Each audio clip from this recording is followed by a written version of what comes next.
Eh ben, salut à tous les amis, c'est Benoît, j'espère que vous allez bien, mais en tout cas les gars, ça va super. On se trouve les gars pour le débrief de ces demi-finales entre l'Italie et l'Espagne. C'était 1-1, mais victoire d'Italie au tir au but 4-2, et c'était Angleterre-Danemark. Victoire de l'Angleterre 2-1 face aux Danois. Donc, sans plus tarder les gars, on va parler du premier demi-finale Italie-Espagne. On va passer les gars directement aux compositions de l'Italie. Donc voilà les gars, la compo de l'Italie. Donc l'Italie jouait en 4-3-3 avec Donnarumma, Emerson, Chiellini, Bonucci, Di Lorenzo, Verratti, Jorginho, Barella, Insigne, Immobile et Chiesa. On va passer maintenant les gars à la composition de l'Espagne. Donc l'Espagne jouait aussi en 4-3-3 avec Unai Simon, Jordi Alba, Laporte, Eric, Azpilicueta, Pedri, Sergio Coque, Olmo, Oyarzabal et Ferran Torres. Donc maintenant les gars, on va parler de ce match. Franchement, c'est la première fois dans ce tournoi que j'ai vu l'Italie qui était en difficulté.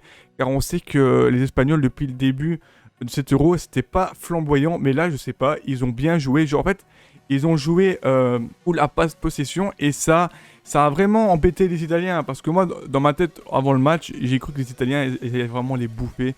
Car l'Espagne, depuis le début, c'était pas top.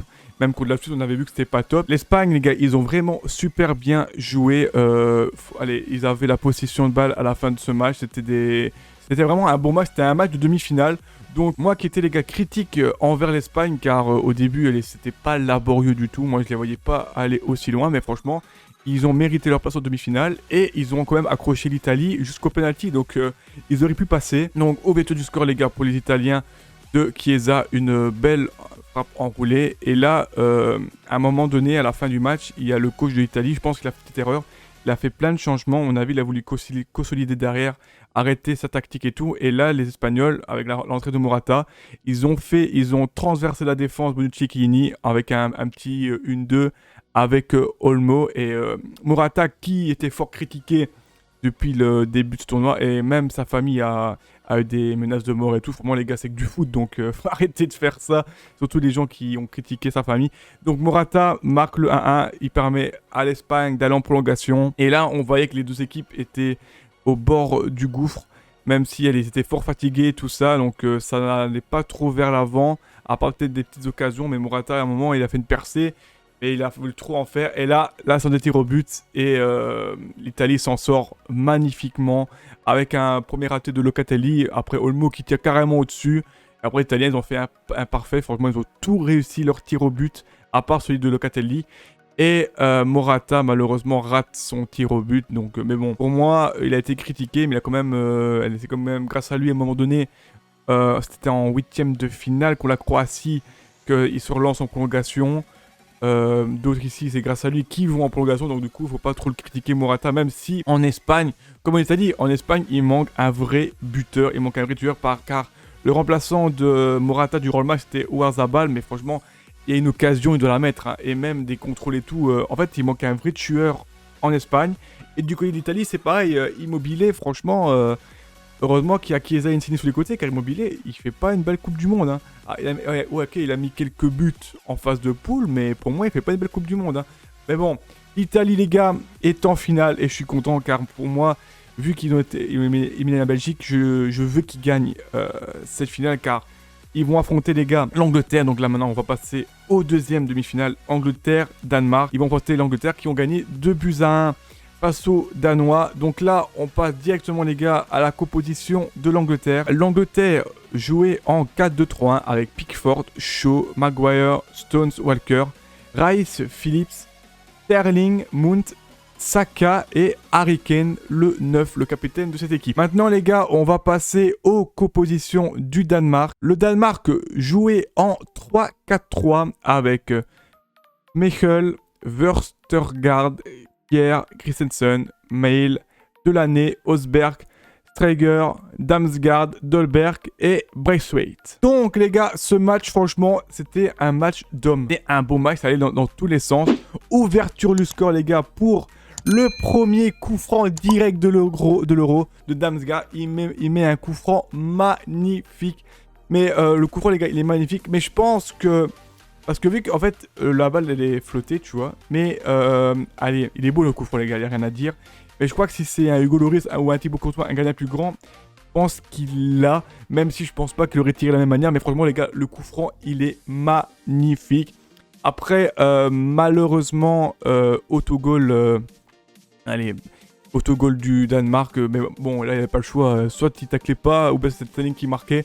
Quand même, les gars, je pense, si je m'abuse pas, corrigez-moi dans les commentaires, je pense que c'est le 12e autogol de cet Euro. C'est un truc de fou. Mais franchement, c'était un match plaisant.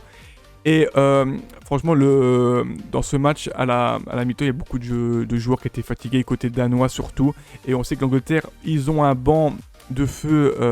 Ils ont un banc de feu avec Rashford, Sancho, même s'ils n'ont pas monté. Franchement, ils ont le meilleur banc de cet Euro. Et ça a fait la différence car ils ont dominé. Prolongation. Et là, ce qui se passe, pour moi, c'est une injustice. Je sais pas ce que vous en pensez, les gars. Déjà, l'action qui se passe, c'est qu'il y a un deuxième ballon sous le terrain. Abul ne le voit pas. Et là, Sterling, il se faufile. Sterling, les gars, il a fait un beau match. Il se faufile dans le rectangle. Et là, les gars, allez, accrochage. Pour l'arbitre, il y a un accrochage, mais pour moi, les gars, il n'y a rien du tout. Franchement, pour moi, il n'y a pas penalty. Même tout le monde le dit, il n'y a pas penalty. Il y a le chèque du VAR. Et malheureusement, le VAR accorde le penalty. Et en plus, avant l'action, il y avait un deuxième ballon. Donc du coup, l'arbitre, il aurait dû arrêter parce que Sterling, avec son deuxième ballon, avec le ballon, il va près du deuxième ballon, vous voyez. Donc du coup, pour moi, l'arbitre, il aurait déjà stoppé avant le match.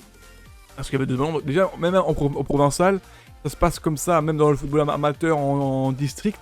Au deuxième ballon, on stoppe le jeu là, il n'a pas voulu stopper. Et pour moi, le penalty, il pousse même pas, il met la jambe, il n'y a même pas de contact. Il y a un petit contact, mais ça ne permet pas de tomber. Et en plus, il tombe avant quel contact.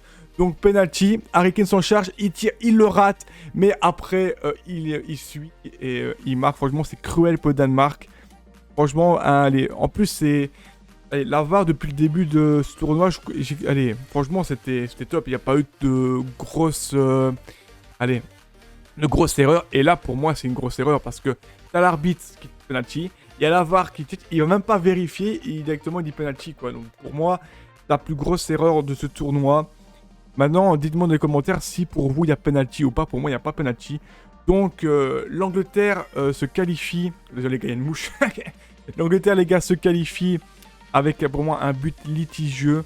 Mais franchement, gros respect au Danemark, qui était franchement la surprise de cet Euro. Et dire qu'ils sont passés avec 3 points dans notre poule avec la Belgique, ils sont passés avec 3 points. Ils ont eu l'accident avec Eriksen. Et franchement, respect pour le Danemark. Dommage qu'ils ne vont pas en finale. Franchement, dommage. Mais l'Angleterre, les gars, mérite franchement sa qualification. Ils ont dominé. Je crois qu'il y a eu au moins 20 frappes du côté de l'Angleterre. Danemark, il y a eu au moins, allez, je sais pas, 8 ou 9. Mais c'est dommage que ça se finit, qu'il y ait un gros point noir comme ça. Ça se finit, de la sorte pour le Danemark avec un but litigieux. En plus, on a la VAR, ça permet d'enlever, on va dire, les tricheurs. Et là, pour moi, c'est une petite simulation, quoi, malheureusement. Donc, finale, les gars, à Wembley, Italie-Angleterre. En plus, les Anglais, ils ont un avantage de fou. Ils n'ont pas voyagé, ils jouent à domicile, les stades sont complets et il n'y a que des Anglais. Donc, je crois qu'ils ont tout de leur côté pour avoir cette Coupe d'Europe. Les Italiens, les gars, ils vont pas se faire abattre. Hein. Les Italiens, ils sont là.